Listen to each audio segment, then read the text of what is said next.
The United States of America's increasing obtrusive and unwanted meddling in the Bangladesh electoral process and the politics in Bangladesh is highly questionable, something that needs to be called out by India. The Biden administration is virtually threatening Sheikh Hasina government in Bangladesh. The US envoy in Dhaka has been meeting the election officers and visiting election offices to ensure what they call it as quote-unquote free and fair elections. The US has imposed visa restrictions on Bangladesh politicians and law enforcement officers under the garb of protecting the democracy in Bangladesh. The US Secretary of State Antony Blniken recently also made a comment talking about free and fair polls in the country. Now, the way US is publicly threatening Sheikh Hasina government and its covert operations against the Awami League would be even harsher and more sinister. The Western media has been unrelenting as well, portraying Sheikh Hasina as an autocratic and extremist leader. When the truth is that under Sheikh Hasina government, who took charge of Bangladesh a couple of decades ago, has turned Bangladesh amongst the most prosperous countries in the subcontinent. It has the highest per capita income and a growing GDP. The opposition, BNP, which is led by Khalida Zia, has terrorist links with the organizations the likes of Jamaat-e-Islam, with increased instances of attacks on Hindu temples and Hindus led by such organizations. Does US then wants to turn Bangladesh into East Pakistan? Why is it that US is being antithetical to the interests that India shares in the subcontinent with Bangladesh? Questions such as these arise, and let's try to answer them with my panelists who join me on the telecast. Ambassador Basuti Mukherjee, a very serious charge that has been made by foreign media that calls Sheikh Hasina autocratic and dictatorial. The stance that has been taken by the Biden administration is something similar. Why is it that it is happening in Bangladesh, and why is it happening right now? Well, Megha, you brightly pointed out two very important issues. First of all, the Americans appear to be extremely insensitive to our strategic concerns in our immediate neighborhood. That is very unfortunate, and that, I'm sure, is one of the issues that must have been addressed today in the 2+2 dialogue between United States and India. The second point is that they appear to be in a situation where they could be accused of interfering in Bangladesh's internal affairs and getting involved in internal issues regarding Bangladesh's elections. For that, actually, Sheikh Hasina gave a very befitting response. I think it was on Twitter a couple of days ago, when she said that she would be very happy to debate her rival in Bangladesh if President Joe Biden did the same with Donald Trump. And I thought that that was an extremely befitting reply that she gave. Now, the point here is, Megha, that does American interference make things easier for Sheikh Hasina or not? In my perspective, in developing countries, when the Americans come with a heavy hand to try to support a rival to an extremely competent and charismatic prime minister, it actually makes the voters very suspicious of American intentions. It's called in the Foreign Service the kiss of death. The Americans should understand it. When I was in Foreign Service, there was a joke that if an Indian Prime Minister would ever be praised by the US President, that would be kiss of death for him. So they should understand they're not exactly popular in our part of the world, and their heavy-handed approach, which is also one-sided, because they have supported dictators, real dictators across the world during the Cold War and even thereafter. So it actually also boils down, Megha, to the internal politics of the Democratic Party, their insistence on a kind of hectoring, mentoring, focusing on human rights issues, etc., which is not there in the Republicans. And this is hardly the time for the Democrats to start lecturing Sheikh Hasina or any other government, considering that President Biden is is trailing in 8 crucial states by many percentage points behind Trump, and the way things are going, the likelihood is that he will be defeated in the next presidential elections in United States. So maybe he would be better advised to focus on trying to give back some life into his campaign, which seems to be faltering. So I think that we need to be careful. We need to sensitize the Americans that this kind of interference in our immediate backyard, which would in fact have deep strategic consequences for us if a government hostile to India is sworn into power in Bangladesh. It's very crucial because we also have a lot of confusion in Myanmar. Right. This is a very important part of India for us.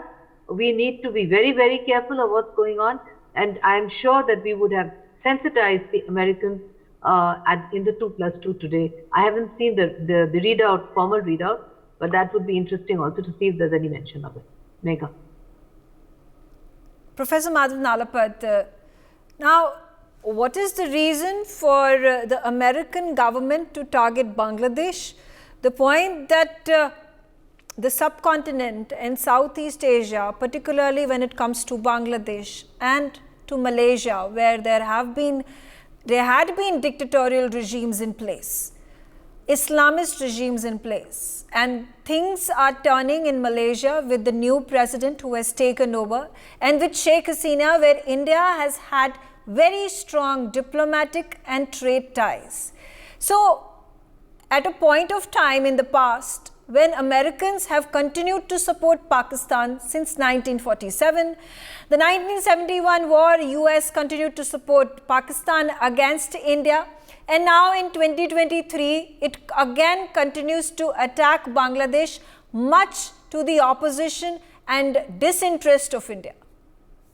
Well, Megha, I'd like to say that the problem in the United States is that it's an administration where many tails wag the dog. And the situation is that there are a very small but highly motivated groups of Wahhabis in the United States. Now, you've seen, for example, openly some legislators from Joe Biden's party openly support Hamas against Israel. They have been very open that they support Hamas against Israel. They don't use the term Hamas. They pretend that basically, what is being attacked is the entire Palestine nation. Yeah, so much so, sir, so much so that while there was these Hamas atrocities that were taking place against Israel, there is in fact an Islamophobia national agenda that has come out by the Biden administration. So Kamala Harris comes out and says that there has to be a stern action that needs to be taken against Islamophobia. While there are pro-Palestinian protests and rallies that are taking place in huge numbers in Washington, D.C. and New York and other parts of America. Well, the fact is the more vulnerable Joe Biden is to defeat, and as of now, Trump is at the top of the Republican ticket. There's more than an even chance that he may become the Republican nominee. And the more Joe Biden's administration goes after him with prosecutions and what they call persecutions, the more popular he'll become. The fact is, the more dependent Biden becomes on small splintered factions of votes. Now, for example, Palestinian Americans are a very strong voting bloc, but the reality is that Arab Americans in general are not really going to follow the example of Palestinian Americans. Now, you have Rashida Tlaib. She's talking more as a Palestinian American than as an Arab American, because it is also in the Arab interest to ensure that a terror organization such as Hamas does not retain control of Gaza. And from that point of view, the United States is doing the right thing. In Bangladesh, there is some small faction in the Biden administration which frankly is anti-India, anti-democracy, and totally pro-extremist. They support extremists everywhere.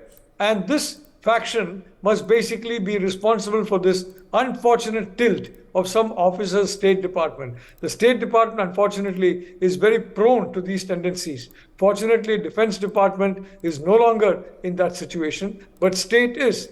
So this anti-Hasina kind of a rhetoric and these anti-Hasina kind of actions. I think it's motivated by a small group of people in the Democratic Party and in the Biden administration who are basically supporting Wahhabism and who know that Khaleda Zia is a complete out and out prisoner of the Pakistan military. Khaleda Zia basically does what the Pakistan military wants her to do, which basically means an anti-India agenda, which therefore means an anti-Bangladesh agenda.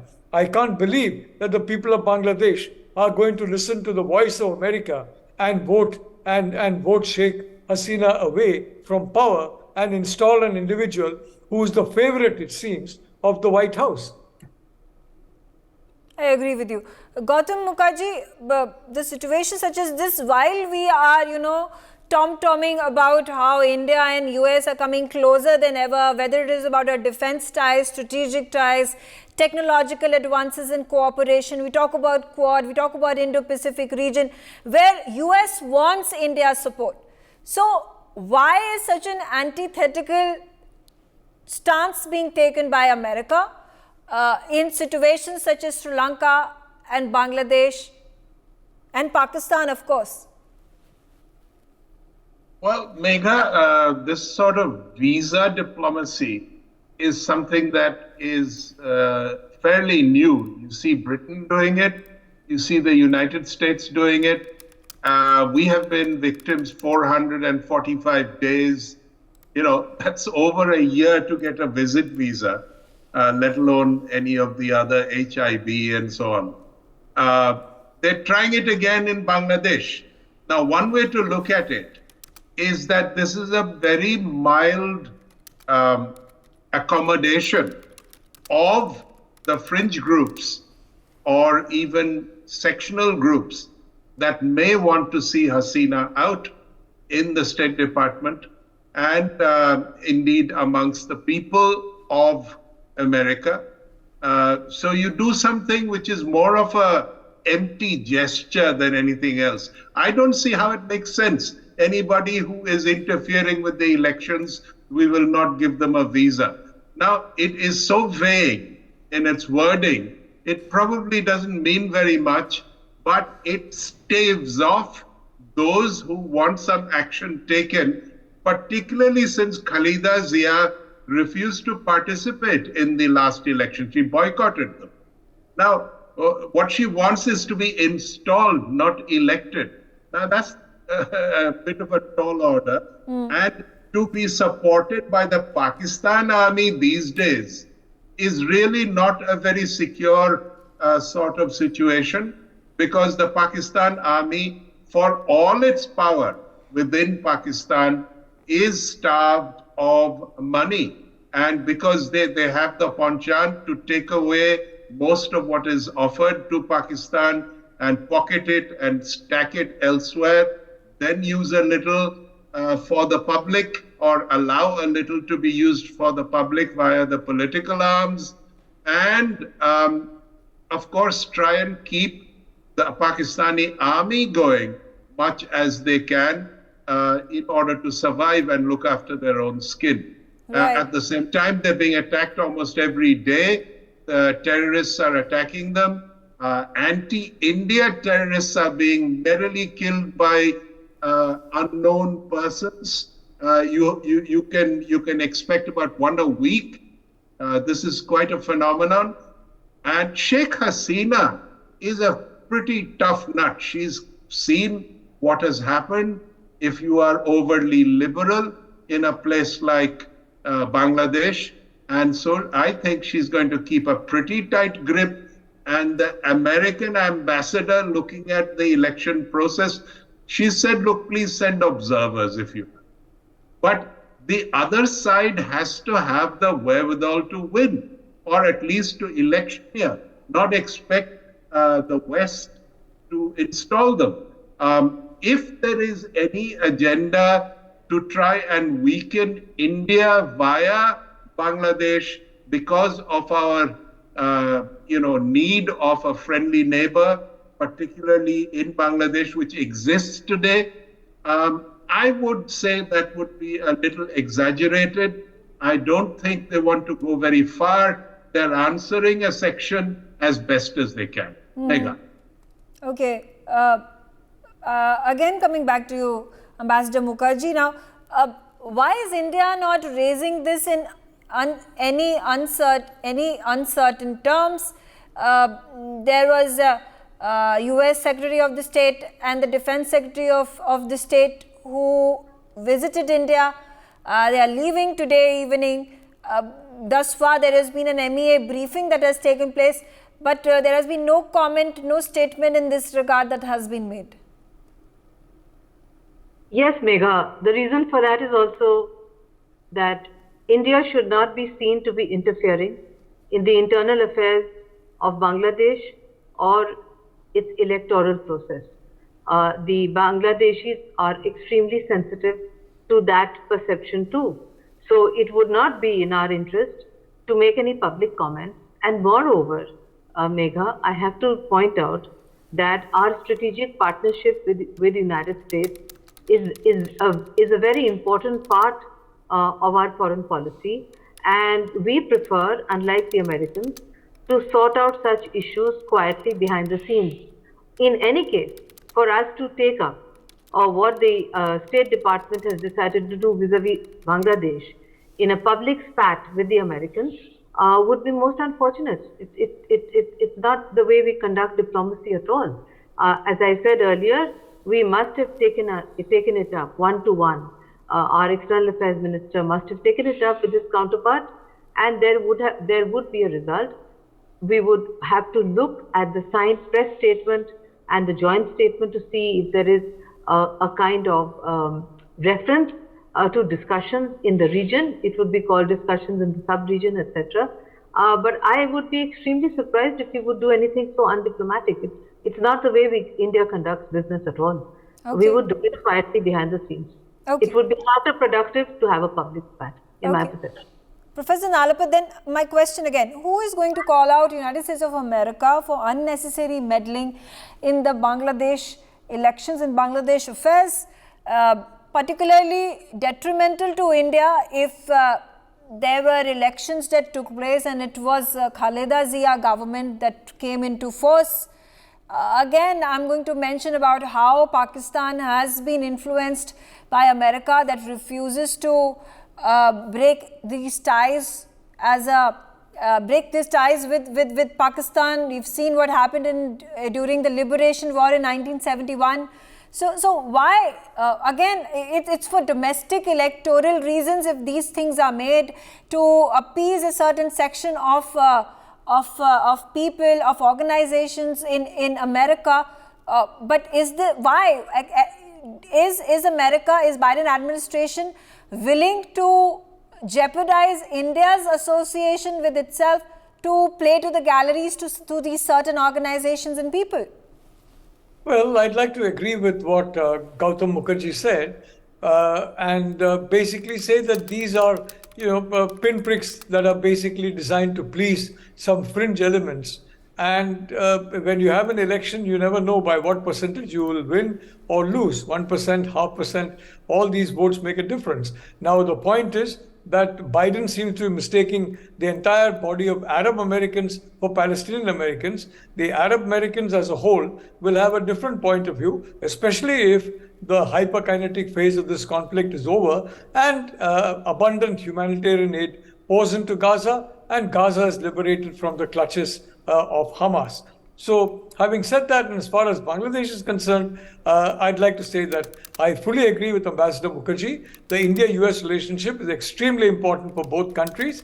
I am very certain that the 2+2 meeting between the foreign and defense ministers of the two sides went very, very smoothly. A lot of issues will have been discussed. And the reality is, if you want a free and open Indo-Pacific, you need close cooperation with India and the United States.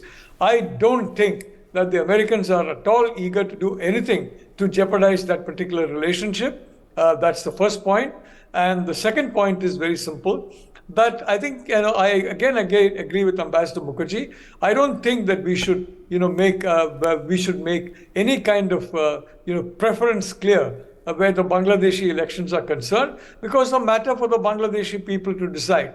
And if I may say so very clearly, the Bangladeshi people, they know what happened in 71. The Americans stood with the genocidal military of Pakistan. They know the links of Khaleda Zia with GHQ Rawalpindi.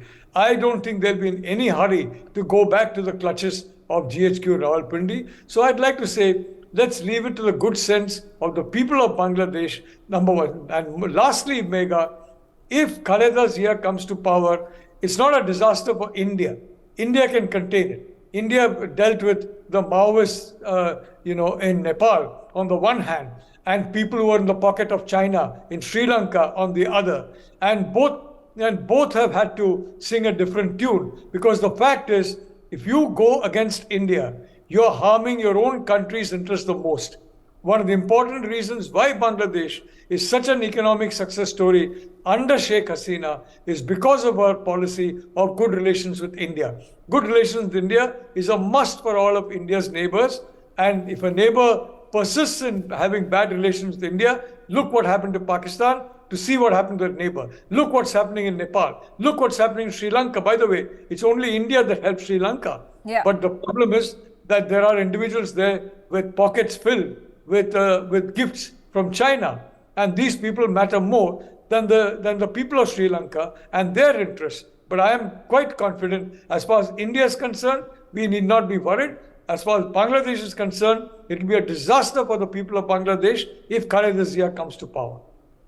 Gautam Mukherjee, then who is America to play the arbitrator or have a moral high ground? Like it's really rich for Biden administration to then say that there is an autocratic leader who is ruling the state of Bangladesh. Well, Megha, it goes a long way. You've got this whole image of the ugly American. You've had this unipolar world for a long time. Now it's multipolar. Every action of America either benefits or detracts from China's position, and China is building its own alliances. So, but the old ways die hard. The British still behave in an imperial manner, the Americans likewise. And, to us, the question, there is no justification. But the fact of the matter is, these people think that they have a right to run the world according to the American view, change their minds whenever they feel like, let the chips fall where they will, damage whoever, whatever, as they please. So it is a reality, but it's a fading reality. It is not something they're able to do with the same aplomb they could about a decade or two ago. Megha. I thank all of you for joining me on the telecast, sharing your views on this very serious, sensitive matter, particularly when it comes to India's associations that have been built painstakingly in the subcontinent region and Bangladesh, which has been flourishing under Sheikh Hasina government. For more such videos, subscribe to the NewsX YouTube channel, hit the bell icon.